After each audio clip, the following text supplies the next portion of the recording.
तवापर्णे कर्णे जपनयनवैशून्यचकिता निलीयन्ते तो ये नियतमनिमेषाश्यपरिकाः इयं च श्रीर्बद्धा चतपुटकवाटङ्कुवलयं जहाति प्रत्यूषे निशिछविघटय्य प्रविशति दृशाध्रागीयस्या दरदलितनीलोत्पलरुचा दवीयां संदीनं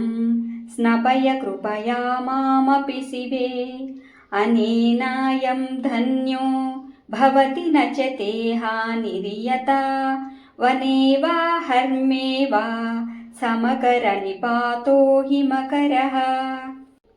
अरालं ते पाली युगलमगराजन्यतनये न केशामादत्ते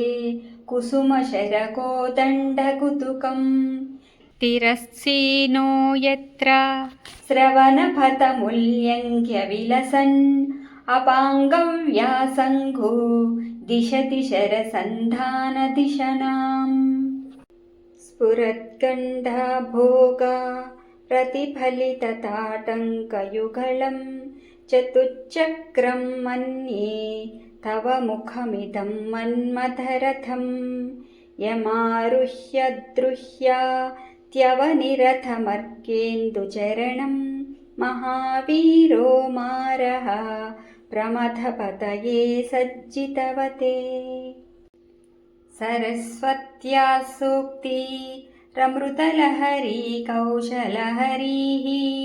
पिबन्त्या शर्वाणि श्रवणचुलुकाभ्यामविरलम् चमत्काराश्लाघा चलितशिरसः कुण्डलगनो